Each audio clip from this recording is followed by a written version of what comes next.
Hi, welcome to another episode of AKC's Home is Where the Dog Is. I'm Giselle, and our canine star today is Stella, the Norwegian Boo Hund.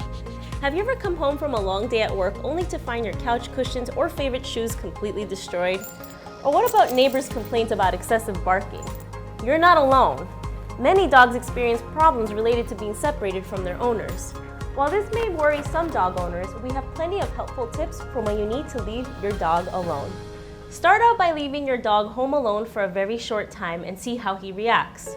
The biggest mistake owners can make the first time they leave their dog alone is to leave them for an extended period of time. If your dog starts to act destructive, bark loudly, or relieve himself as soon as you walk out the door, try training him in a systematic way. Decide on a phrase you'll use when telling your dog that you are leaving the house, such as, "Watch the house," or "I'll be back." Walk out and then immediately open the door and come back in. If your pooch gets excited and begins jumping on you, don't pet or reward him.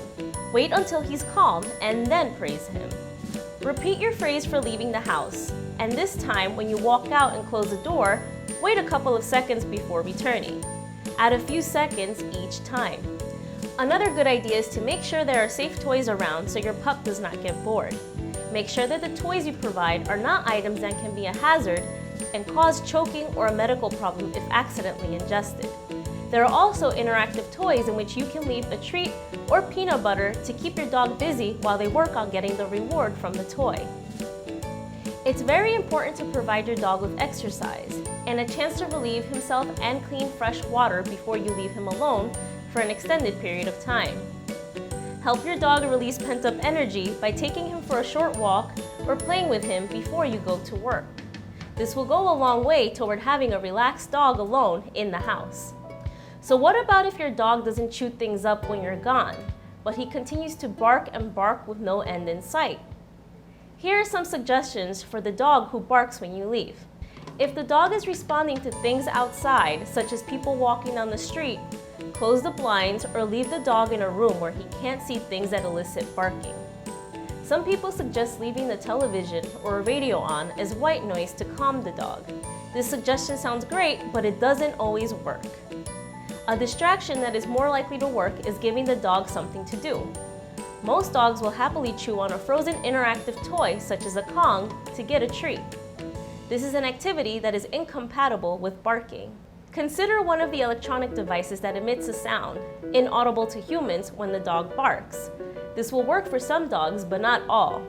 If you have a complaining neighbor and need to see just how long and loud your dog is barking, use a webcam that you can monitor while you're away. So let's summarize what we learned today. Separation issues are common in dogs. Proper training can help minimize the stress. Provide toys so your dog doesn't get bored. Take your dog for a short walk or schedule playtime before you leave for extended periods of time. Always make sure to leave fresh water in his bowl. And finally, in extreme cases where the dog is so frantic he may hurt himself when left alone, seek the help of your veterinarian and an animal behaviorist and consider daycare until your dog is comfortable when left alone. Thank you to our canine star Stella for joining us and demonstrating how all dogs should behave when they're home alone. For additional tips for helping your dog overcome problems related to being separated from you, visit us on akc.org. And don't forget to subscribe to AKC's YouTube channel. Thanks for watching!